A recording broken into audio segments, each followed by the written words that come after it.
అయ్యా పవన్ కళ్యాణ్ గారు చూడండి ఎంత దారుణంగా నరికేశారు. అయ్యా పవన్ కళ్యాణ్ గారు చూడండి ఎంత దారుణంగా నరికేశారు. అంటే మన జన సైనికుడిని ఇలా ఓచుకథ కోస్తుంటే ఈ వీడియో మీ దాకా చేరిందని చెప్పి మాకు న్యూస్ కూడా వచ్చింది. అయినా కానీ మీరు నిమ్మకు నీరెట్టినట్టు కూర్చున్నారంటే కనుక ఇంతకన్నా దుర్మార్గం ఏముంటుంది అయ్యా? చెప్పండి అయ్యా. నేను ఒక జన సైనికుడి కింద అడుగుతున్నా, అంతేనా? మన జన సైనికుడిని ఇట్లా నరికేస్తూ ఉంటే, ఒక అవినీతి మీద పోరాటం చేస్తుంటే ఆ జన సైనికుడిని అలా నరికేస్తూ ఉంటే మీరు అట్లా చూస్తూ ఉంటారయ్యా? చెప్పండి చెప్పండి అయ్యా పవన్ కళ్యాణ్ గారు. ఫ్రెండ్స్, సెకండ్ అటాక్ మళ్ళీ చేసేది చూడండి ఎంత ఘోరంగా నరికేశారో. ప్లీజ్ అందరూ పవన్ కళ్యాణ్ గారికి మళ్ళీ షేర్ చేయండి. హలో ఫ్రెండ్స్, ఈ వీడియోలో కనిపిస్తున్న వ్యక్తి పేరు కోటిపల్లి అయ్యప్ప. ఇతను గోదావరి జిల్లాలో బాగా పేరుగాంచిన వ్యక్తి. పాపం ఈయన ఈరోజు చాలా కష్టకాలం వచ్చింది.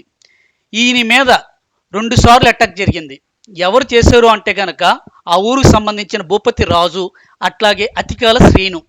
వీళ్ళిద్దరూ చెయ్యని దుర్మార్గాలంటూ ఉండు ఆ ఊర్లో. ఇతను అసలు కోటిపల్లి అయ్యప్ప అంటే ఎవరు? ముందు దాని గురించి డిస్కస్ చేసుకుంటే కనుక ఆయన ఒక జన సైనికుడు.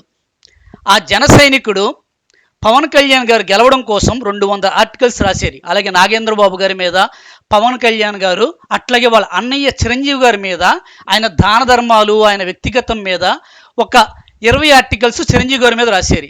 అట్లాగే జనసేన గెలవాలని చెప్పి ఆయన సాయశక్తిలో కృషి చేసేది.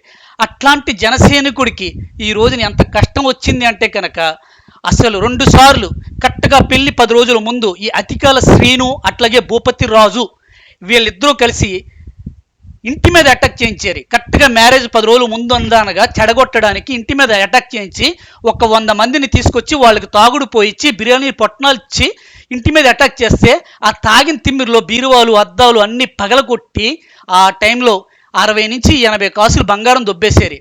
అది కాకుండా 15 లక్షల రూపాయలు లోన్ పెట్టుకున్నాడు పాపం ఇంటి పెళ్లి ఖర్చులకి. ఆ 15 లక్షల రూపాయలు కూడా పోలీసు వారికి సబ్మిట్ చేసాడు.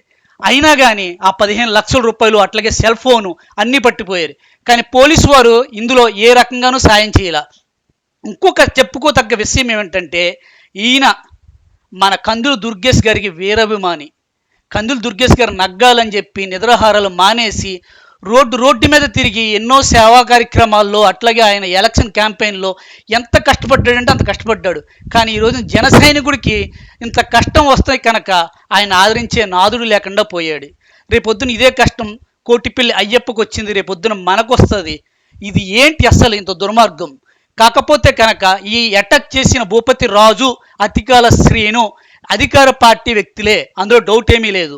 ఎందుకు అటాక్ చేశారు అంటే కనుక వీళ్ళ మెయిన్గా అటాక్ చేసిన కారణం వచ్చి ఈయన సొసైటీ మీద అవినీతి జరిగింది. వాళ్ళ అమ్మగారు సంతకాలు పెట్టేసి వాళ్ళు లోన్ తెచ్చుకుని తినేసారు. దాని మీద కోర్టులో కేసు వేసారు. ఆ కోర్టులో కేసు విత్డ్రా చేయమని 2 సార్లు అటాక్ చేశారు. ఫస్ట్ అటాక్ వచ్చి మార్చి 29th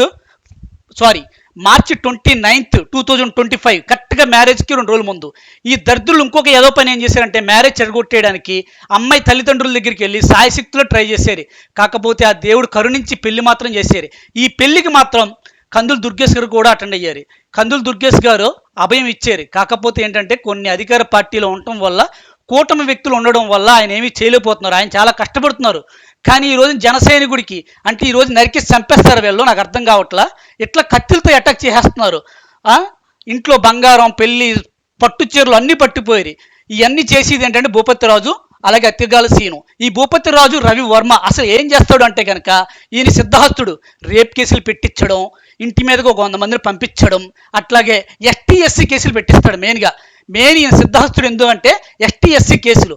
అలాంటి వాళ్ళకి మన అధికార కూటమి కొమ్ము కాస్తుంది. ఇది మన దిగజారుడి జనం కింద మార్చుకోవాలి. ఎన్నాళ్ళు ఎందుకు ఊరుకున్నాము అంటే కనుక ఆపోజిట్ పార్టీకి మనం లోకు అవ్వకూడదు అని చెప్పేసి ఎన్నాళ్ళు ఊరుకున్నాం. కానీ 2వ అటాక్ నిన్న జరిగింది. ఫ్రెండ్స్, ఏం చేద్దాం మీరే చెప్పండి. ఇది ప్రతి ఒక్కరికి పవన్ కళ్యాణ్ గారు చేరే వరకు పంపించండి ప్లీజ్.